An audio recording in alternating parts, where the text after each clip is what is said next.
You might have run out of room. No. It says he counts five.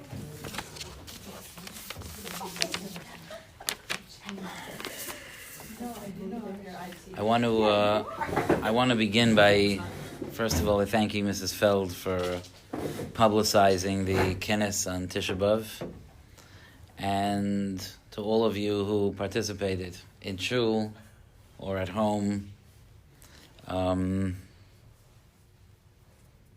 When I'm sitting on the floor there on Tisha B'Av speaking, I'm all alone, even though the room is full of people, but I can't. It's too vulnerable for me. I can't look at anyone. It's the only speech I give the whole year, speaking, that I do the whole year, that I don't make eye contact with anyone. I just can't. I can't. And then it's gratifying and heartwarming to find out over the day of Tisha B'Av and the next day that there were people crying with me. And it's very meaningful.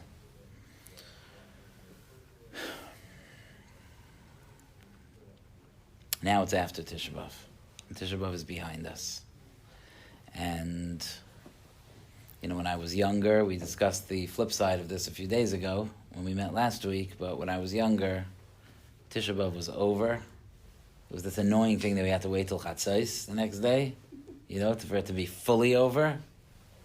And then it was fully over.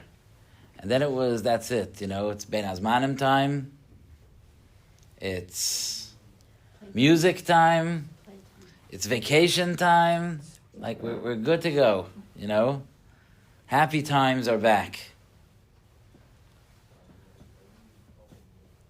And in those days when I was younger, it was easier to let go of Tisha B'Av because of the flip side that we discussed in the past, that I didn't really want to experience it to begin with, and it was a burden and difficult. But Tisha B'Av, thanks to growing up and thanks to a lot of our conversations, Tisha B'Av has become a time in the year that also creates meaningful growth. And it's become important to me, Tisha B'Av, and therefore, after Tisha B'Av, I find myself more often in this stage of my life than earlier, still thinking about Tisha B'Av in the days that follow. So, a friend of mine here in town forwarded a poem to me this week. The poem is written, some of you may have heard of him, the poem is written by Yaakov Danishevsky. Yaakov Danishevsky wrote a book called Attached. I think he's a therapist. I have that book on my desk for the last, year. Enough people thought that I would enjoy the book that I have 2 copies of it, and I didn't buy either. And I've been strongly encouraged to read it, and that's why it's sitting on my desk for the last year, but it's just, to find the time in the Yishuv Adas to get to it. When I went to Eretz Yisrael, I took one book that I've been waiting to read, and I read a little bit of it. But apparently, on Monday, the day after Tisha B'Av, Yaakov Danishevsky wrote a poem, which I'm not going to read the whole thing, but the question that comes out from his poem is something that we really need to attend to if we're going to take the lessons of Tisha B'Av seriously and in a healthy way. So he wrote as follows. He wrote, Yesterday is Tisha B'Av, because he wrote this the day after Tisha B'Av. Yesterday made a lot more sense than today.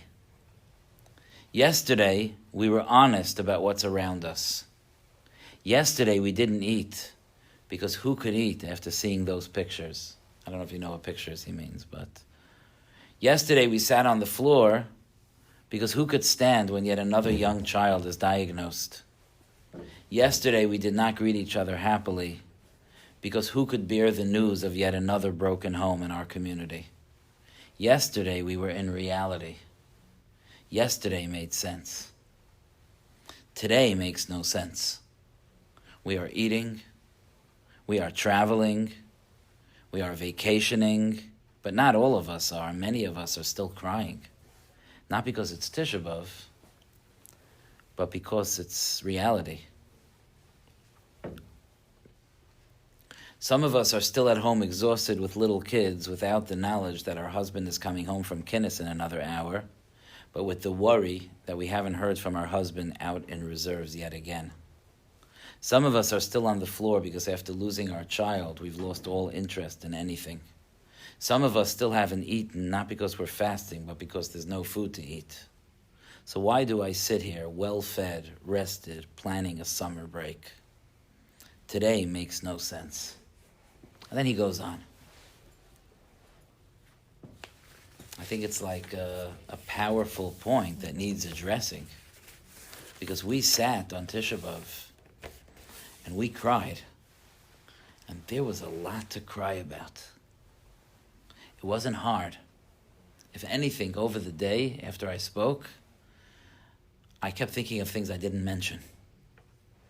That was maybe sadder than the whole Kinnis, was coming home from Kinnis and realizing so much I didn't say. So much more sadness that I just didn't have the words to express that morning. And it's true. The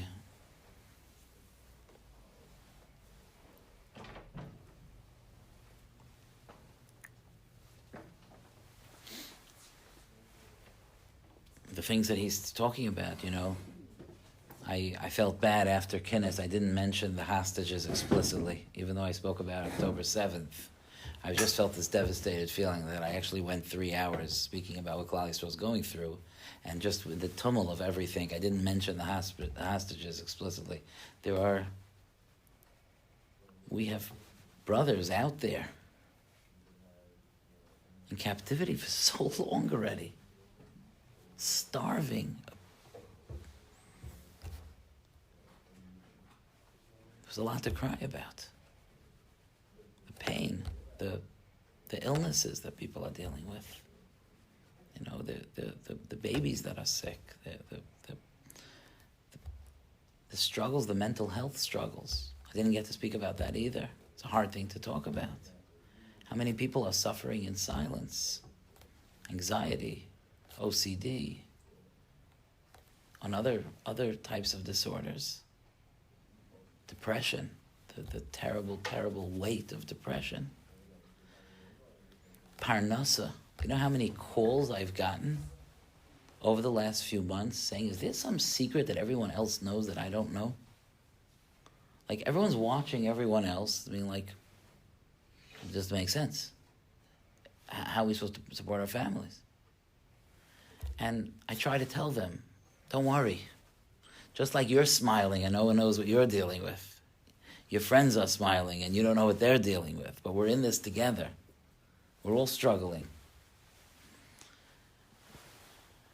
And the bigger issues, then there were the broader things, the kehillas, the anti-Semitism, the terrible tsar with this whole draft thing, which, we spent 2 years davening for the soldiers, and then now we suddenly have all this confusion that, on the one hand, we want the Israeli government to successfully protect Eretz Yisrael. On the other hand, we would like them to please not stop the one thing that's protecting Klal Yisrael all over the world and not shut down Batei Midrashis. It's a tough thing. It's a very, very, very tough thing. Someone's not on Zoom. Oh, on mute, I mean.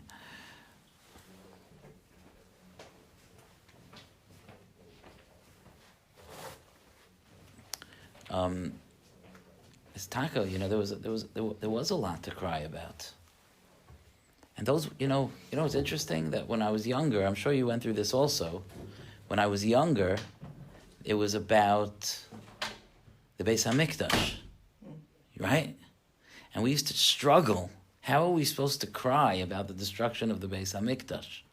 And we would talk about the Beis HaMikdash. We somehow associated Tisha B'Av, because it's the day of the destruction of the Beis HaMikdash, that the sadness of Tisha B'Av is about the Beis HaMikdash. Do you remember being in camp and so on? And it's about the Beis HaMikdash.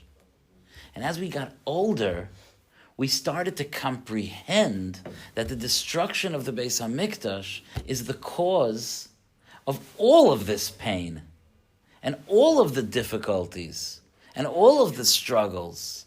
And to the point that sometimes on Tisha B'Av we have to remind ourselves, and also the Beis HaMikdash was destroyed. We have so much to cry about that we have to remember, and the Beis HaMikdash.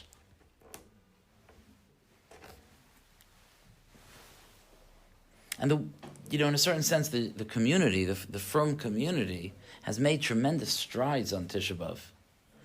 Before the whole Chavetz Chaim Heritage Foundation, and before Art Scroll, it was widespread in Art Scroll or in English Kinnis, Tisha B'Av was a very hard day. It was a day that few people are really able to hook into, because the concept of a shul where people are speaking in by Kinnis wasn't as common. People would come into shul in the morning and daven and say Kinnis for 2 hours, 3 hours, and leave. And the very educated people who were able to understand the rich and sophisticated language of the Kinnis could be very connected with it, and everyone else just struggled. And our community, I think we have to give credit where credit is due. We like kvetching about today's days. It's worth giving credit where credit is due. Art Scroll is one piece of it. They saved Tisha B'Av for Klal Yisrael. How many of us were able to connect with Kinnis because there's a translated Kinnis? It's such a meaningful thing. They did such a favor to us. They helped us to cry. And the Art Scroll Kinnis does such an incredible job of the background and the stories and the introductions, and it's really, really something. And then there's the Chavetz Chaim Heritage Foundation. Today, there's not Chavetz Chaim Heritage Foundation. You could not, Tisha B'Av is not long enough to watch all the videos, right? You have to choose which ones you're going to watch. You can't watch all of them. If Tisha B'Av was 7 days long, you could watch all of them. So we could be cynical about that, but we could also recognize there's actually ways to tug at our hearts. It was interesting. The Gabayim set up originally in Shul that there was going to be a mincha at 6 o'clock and at 7 something. And then after I realized that they did that, I was like, no, please just make the mincha very early. I have this thing that we don't wear tefillin for Shachris, because tefillin is a crown. We don't wear a crown in the morning of Tisha B'Av. But by mincha time already, where the nechama is starting, so then we could wear our crown. And I don't feel like we should wait till the end of the day to put on our crown. I want to put it on as soon as possible. I told them to do, 1:34, whatever it was that we daven mincha. But someone was asking me, why is there a 6 o'clock mincha? I was like, something? I think it's left over from the days of showing the Tisha B'Av videos in shul. Remember? We used to have showings, men's showing, ladies showing, children's showings. I remember in camp, it was always, What? I don't know what happened. Yeah. There was one. Adela does have showings. They did, yeah? I don't know if they had it. There was a showing here. Was there? Yeah, for the kids. Maybe, But Lamaisa, I think for most people, they took out their laptop, they clicked on a video, and they had their videos. I think that's what most people did. It used to be, back in the day when the Chavetz Chaim Heritage Foundation started, their videos, they would send a secret video to a shul. You weren't allowed to show it to anyone. And then on Tisha B'Av is when it was shown, and everyone had to come to shul. That was it. There was no such a concept of getting the video on your computer at home. Yeah. So long ago. What? It wasn't so long ago. What? The showings in the shul. You could tell it was like. It wasn't so long ago, but it changed dramatically. No, but there was no, when it started, there was no such a thing that you downloaded a video. It wasn't such fast internet. It wasn't. Right, rights to it. Right, no, but it also wasn't about, but even then, you don't realize how fast things have changed. No, I definitely don't realize. Yeah. But in any event, Baruch Hashem, we were able to connect to Tisha B'Av. And we've done a better job at connecting. Even the way our shul does Tisha B'Av, the way Yeshiva does Tisha B'Av. I don't know what goes on in Avalon in the morning, but Blue Ridge, I know also, Rabbi Kielson came in, and people speak and talk and inspire and try to bring the tzibur into the avodah of Tisha B'Av. And now we've done that avodah. And we sat on the floor. And we cried together. And we mourned the Beis HaMikdash. And we mourned the loss of Talmidei Chachamim. And we mourned the lack of Kavod HaTorah. And we mourned all the tsar that Yidden are going through. And we mourned all the struggles that we have with Chinuch Habanim. And we mourned all of these things. And then we were like, okay, that was nice. We move on. And that's why this poem is so powerful. Like, in a sense, isn't it true that Tisha B'Av makes sense? And in a sense, it really is like that, you know. The whole setup of Tisha B'Av is a little bit like that. Like, we're revealing how bereft we really feel. Like, almost like when we're living in Gullus, we have to walk the walk and talk the talk because we have to survive, so we live our regular life. But for that brief moment of Tisha B'Av, we're like, let me tell you what's really going on. You know, and it could be we have to change that thought process, and I'll get there soon, but like, you know, like the Gemara says that after the Churban Beis HaMikdash, after the Beis HaMikdash was destroyed, there were people who decided that we should no longer ever eat meat or drink wine, ever. And we should not marry anymore. We should not, that's it. We're done. We're done. This didn't work. It's just too much sadness. And one of the tzaddikim said, why shouldn't we eat meat and drink wine? So they said, eat meat when we don't have karbanos, drink wine when we don't have the pouring of the wine on the mizbeach. So he said, okay, so then you also shouldn't eat bread because they also used to put flour on the mizbeach. I said, okay, fine, we won't eat bread either. We have fruits. No, you shouldn't eat fruits either because there's bikurim. You know, you bring fruits to the mizbeach. All right, fine. We're just trying to run out of things. Yeah, I don't remember. It could be on the fruits. They were a little stuck. I have to remember the Gemara. But then he said, maybe you shouldn't drink water. You know, they used to pour water on the mizbeach too. Nisa chamayim. So they realized that this approach just doesn't work. We can't just shut down our entire lives because so much of our lives is painful because there's so much that we're missing. So they said, you know what? And this is such an interesting Gemara. The Gemara says, okay, you know what we should do? When we build a house, we should leave over a space that we don't paint. Right? You know that halacha? We leave over an amma al amma. We leave it over. Something. You know, I was in a house in Eretz Yisrael a few weeks ago that was built brand new by the owner, and he, you could see like even the plaster is not there, just like the raw stone is there for that little area by his front door.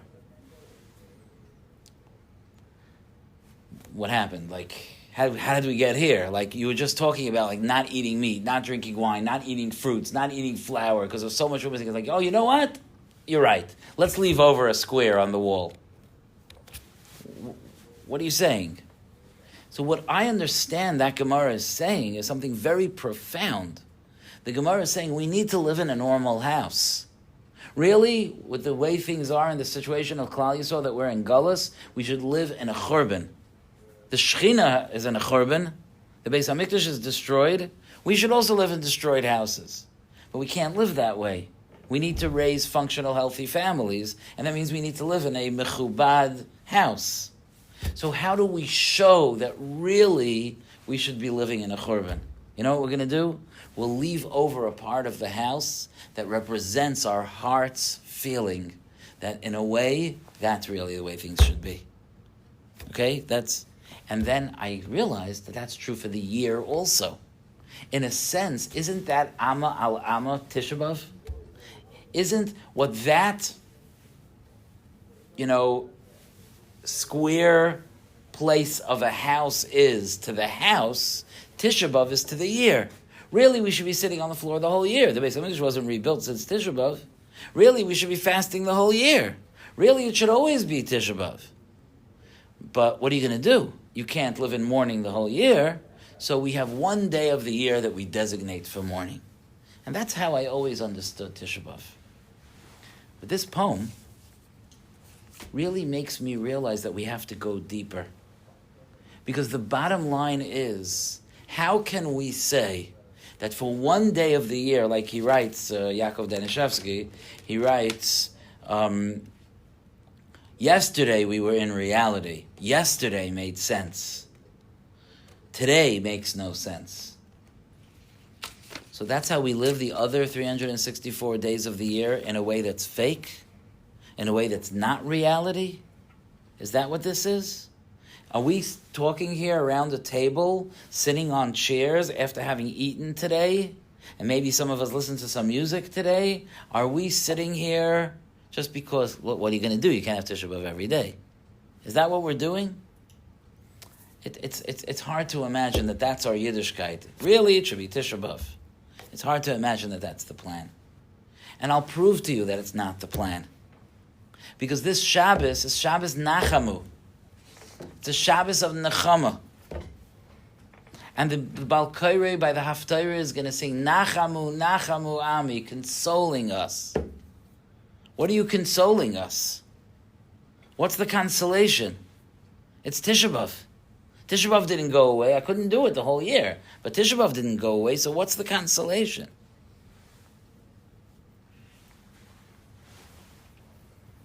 We need to know how to go into Shabbos. How do we listen to that Nachamu, Nachamu Ami and have any meaning in it? You know, in a way, the way we used to do it when we were young and we were just crying about the Beis HaMikdash. So then Tisha B'Av was hard, right? But Nachamu, Nachamu, Nachamu Ami was a little bit easier. Oh, yeah, it's a Nacham. One day Mr. will come back. We had an easier time with that. But now that we've gotten so good at Tisha B'Av, that we're actually crying about the real pain of our people. This pain, there are individuals, many individuals, in so much pain. I met with one of the very, very special people in our community yesterday who was going through something personal. And she was telling me she feels so alone in her pain. But by the time we finished talking, she's like, yeah, I'm alone in my pain together with everyone else who's alone in their pain. You know, we're all carrying our tsar. And then there's the tsar of the Kehilos of Klal Yisrael, and the tsar of the whole Klal Yisrael. We did a good job this Tisha B'Av. There was so much pain. Now I don't know how to do Nachamu, Nachamu Ami. Yaakov Danishevsky is bringing up a very good point. What's the Nachamu, Nachamu Ami now? No, okay, now we feel better. What feel better? We cried on Tisha B'Av that life wasn't working. We cried that there was so much pain, that we're going through so much. Now what?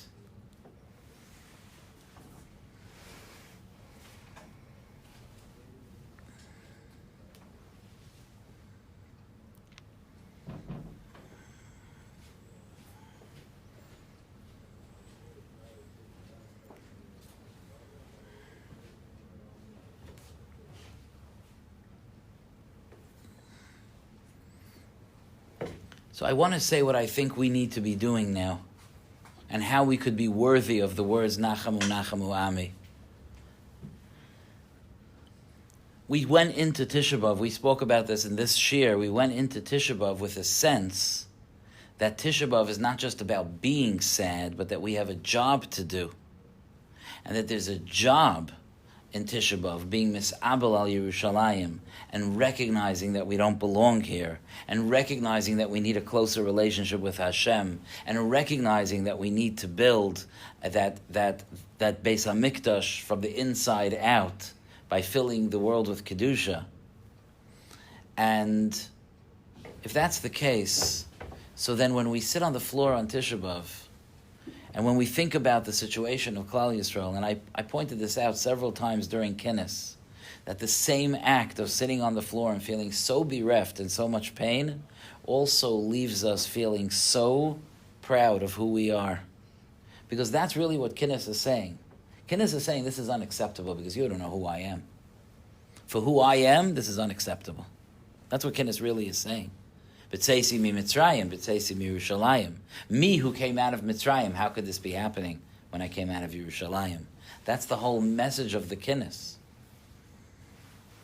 I got from a relative who was on the Zoom on Tisha B'Av, I got a text message, Tisha B'Av afternoon. And he wrote to me, thank you for making us feel proud to sit on the floor. And it was maybe one of the most meaningful texts I got that day. Because there is something proud. Because we were saying we don't belong this way. And we're Hashem's special nation. And we belong in a place of incredible closeness to Hashem, and incredible joy, and an incredible cycle of serving Hashem and then feeling His love, and serving Him and feeling His love. That's where we belong. And we announce that loud and clear by sitting on the floor and by crying about the situation that we're in. And if we did that, and we did, so then when we re-enter life, we're not just going back. We're not just saying, okay, now what can you do? We really should have stayed on the floor, but what can you do? Life's got to go on. I think if we understand that, there's something very defeating. And that brings up this question, this is not reality. I think if we need to take the perspectives that shifted over Tisha B'Av out of Tisha B'Av with us. I was away for a few weeks this summer, and if you recall, there were many years that I used to go away for a few weeks and come back. And being away, if you've ever done it, like being away for a while and then coming back, you have an opportunity at that moment to come back differently, to re-engage differently, to come back with a different perspective.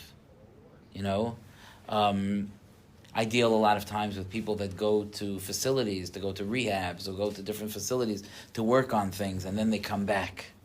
And their reintegration into the world so often is about taking the things that they learned and using them as a way of re-entering their normal life with that new perspective. And I think that's our job now, and we have to roll up our sleeves and do this job. That's our job now. We recognize things on Tisha B'Av. Yes, it's true. We recognize that that we don't belong here. We recognize that Klal Yisrael belongs in a place that's much more unique and uplifted than not unique from pain, but unique from greatness. That's what we recognized. We recognized, and we talked about this a lot, that we're not like them, that we have no friends in the world. We recognize that we're alone and we're just Hashem's people. It's just us and Hashem. We're Hashem's people. And therefore, when we walk around after Tisha B'Av, and we walk around this world that Hashem put us in, we walk around with a different perspective. Now we walk around and we see ourselves as we really are. My answer to this poem, which is fantastic, the poem, my answer to the poem is that we must take a piece of that reality out of Tisha B'Av with us. And of course, the place that we do our avodah best is when we're healthy and happy and functioning and productive, and we have to live that life in order to do our job. But we are not the same people as pre-Tisha B'Av people. It's very popular to say, after Yom Kippur, I was a different person. After Purim, I was a different person. But I think we have to learn that after Tisha B'Av, I was a different person. I'm not just considering myself to be one of the people in the world. I'm a Yid. I'm special. I hold myself differently. I hold myself to a different standard. I carry myself with a different dignity. I'm more hopeful about about the future because I know how much HaKadosh Baruch Hu loves me. I trust Hashem. I'm not resentful of Hashem. I'm working to build my relationship with Him because I discovered on Tisha B'Av how much I miss Him. I want that closeness with Hashem. I yearn for Hashem. I forgot in the Behala of normal life, I forgot how much I just want to be close to Hashem. How badly I just want to do what He wants me to do. How badly I want to just make Hashem proud of me. And those realizations hit me while I was crying. And while I was recognizing this sorry state of Klal Yisrael, I was also recognizing how different and how precious and how special we are. And I need to go into the future with that. And then, and by the way, that is part of what Chazal meant. When Chazal said, Kol hamis'abel al Yerushalayim, Zoicha v'roya b'nechamasa, Anyone who mourns Yerushalayim, like we did, is Zoiche to see its consolation. Yeah, we hope to be Zoiche in the future, but Zoiche is not future tense. Zoiche means now. Zoiche v'roya means now. You cried on Tisha B'Av, you sat on the floor, you followed the halachas, you thought about HaKadosh Baruch Hu and Klal Yisrael and all of the things that we did. You are mis'abel al Yerushalayim, and the Haftacha of Chazal is that now you will see the Nechama of Yerushalayim. What am I saying? I don't see any Nechama. Okay, maybe tomorrow. But even today we're seeing the Nechama. You know why? Because we're seeing the world through different eyes. We're seeing the world differently. And that's what we have to hold on to. We have to hold on to this new relationship with Hashem.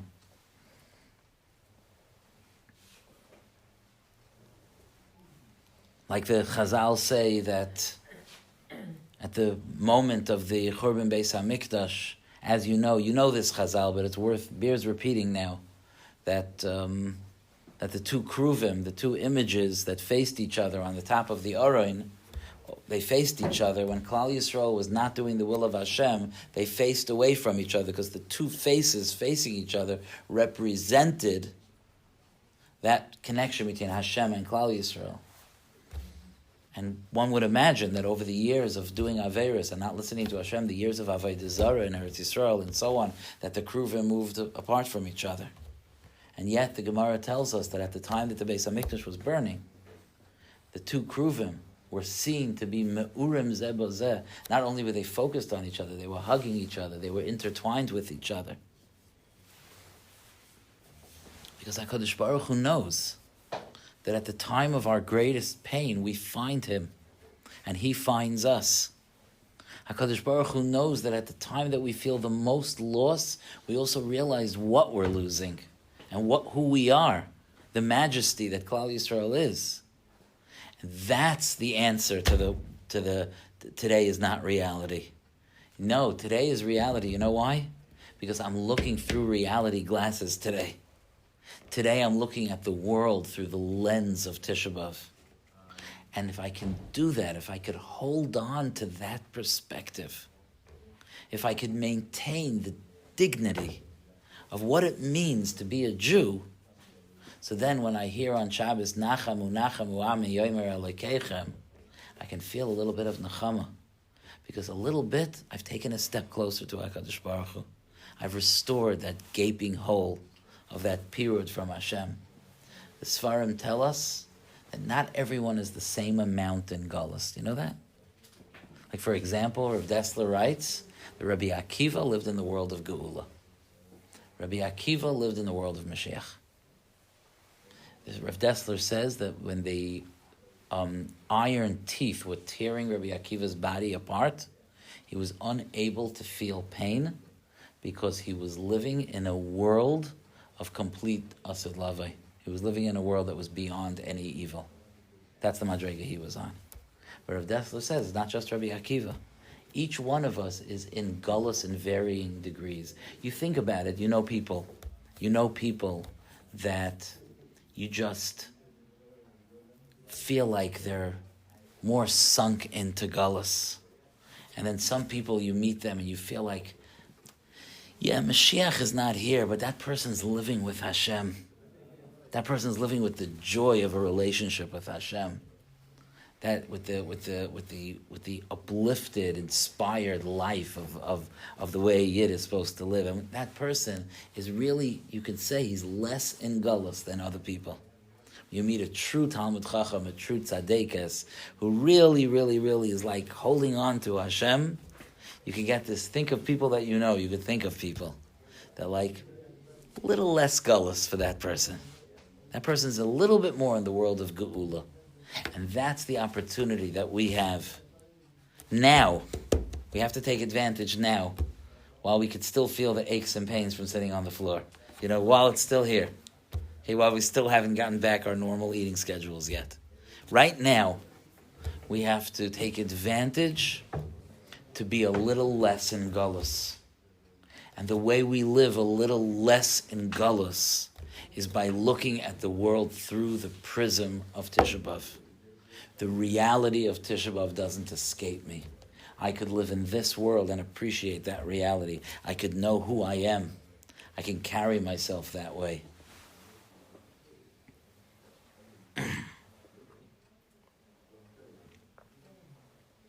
There's this teva, there's this nature that human beings have, that as we know each other and as we feel comfortable with each other, we stop appreciating each other. We have that nature. It happens often between husbands and wives, that over time, we what stands out more is our faults instead of our milas. So a husband and wife, or two friends, or an employer and employee, a lot of times, it's happened, I've seen it many times, like if someone gets a job, like, I love my boss, because he this, and he that, and he this, and he that, and then you meet the person, 2 years later, like, I can't stand my boss, because of 5 other things. What about those other first 5 things? Okay, sometimes, now I see his true colors, or whatever, sometimes that happens. But sometimes, I got used to those things. Now they don't speak to me anymore, of course I have those things. I stopped appreciating that. Now I just notice the things that get on my nerves. And how many of us have that with our spouses or our children or our friends, that we stopped appreciating the Ziskheit, the sweetness, the beauty of the relationships that we have. We stopped appreciating that.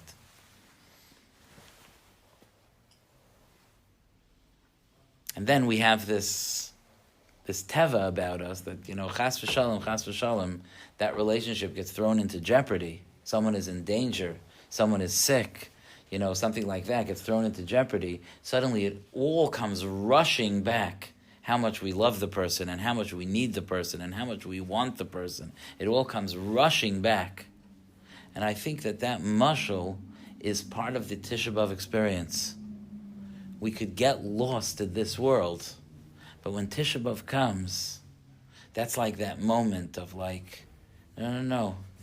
Yeah, I know I said this about Hashem, I said that about Hashem, I felt this, I felt that, but no, I just want to be close to Hashem.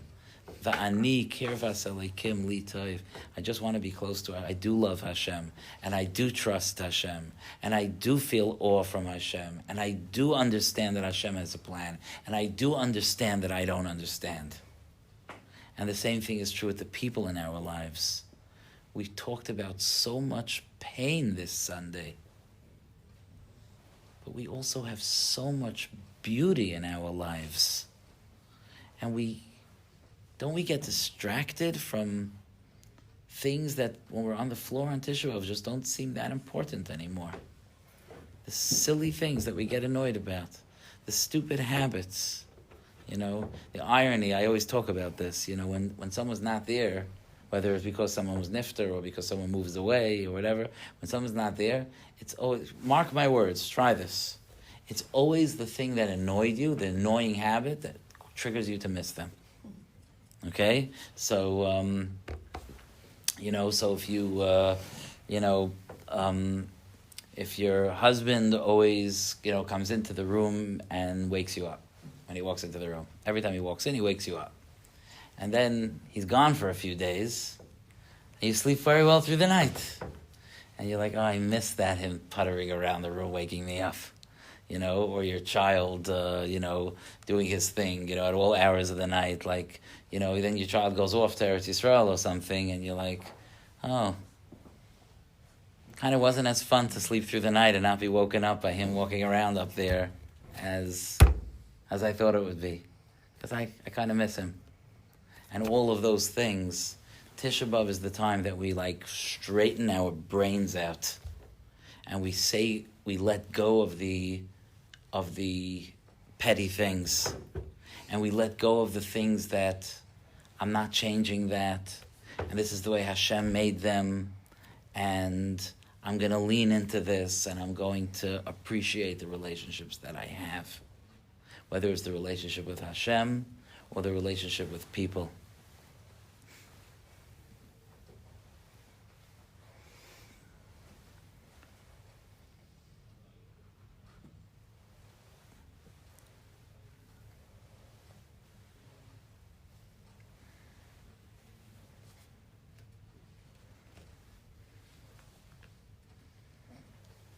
You know,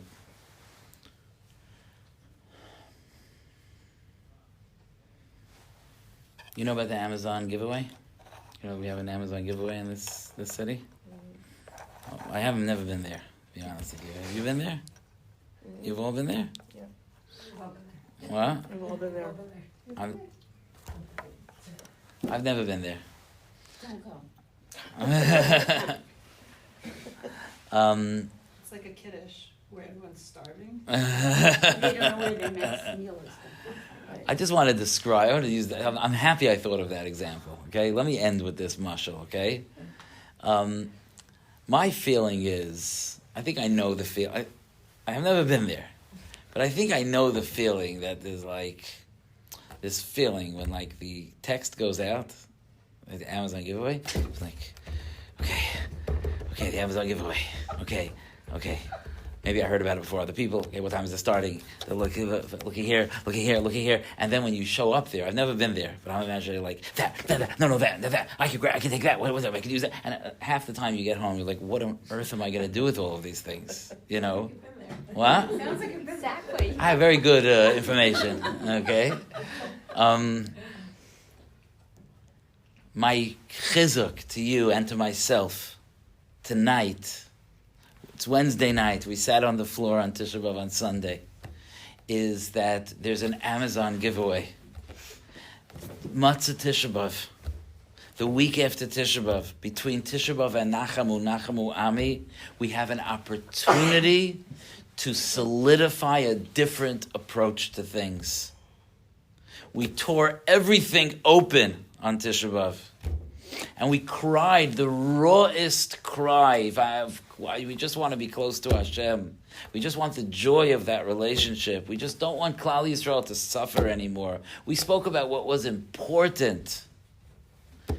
And there's this treasure that's right here for the taking. It just takes thought and energy for us to lean into that experience of Tisha B'Av and to say, okay, I cried about what was important.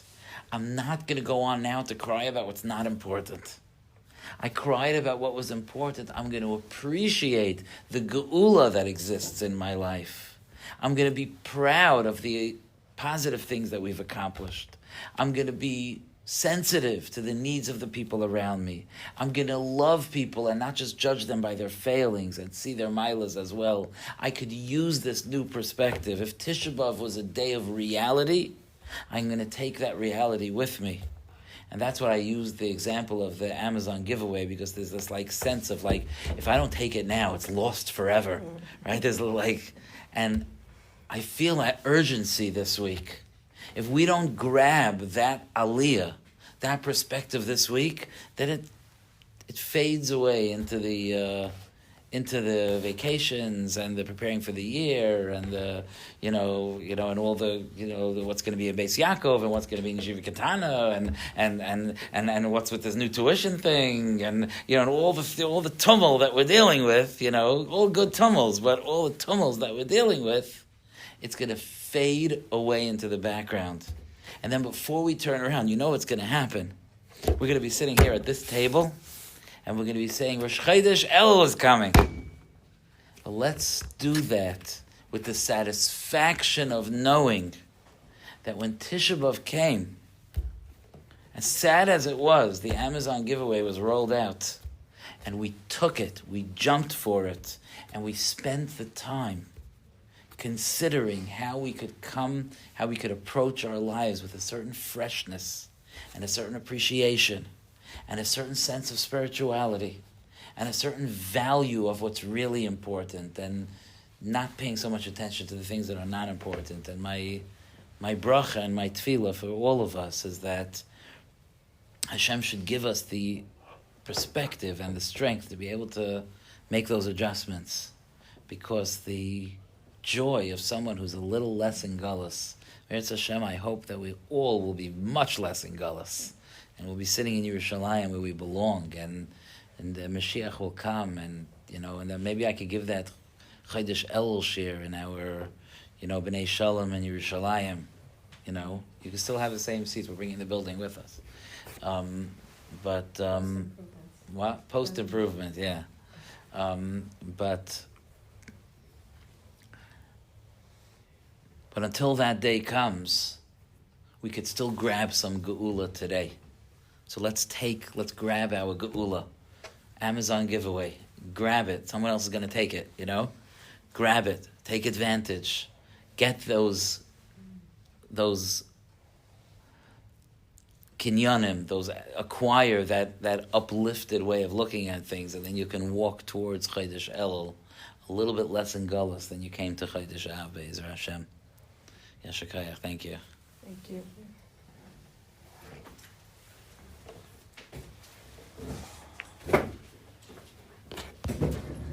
Fel, how did I just have the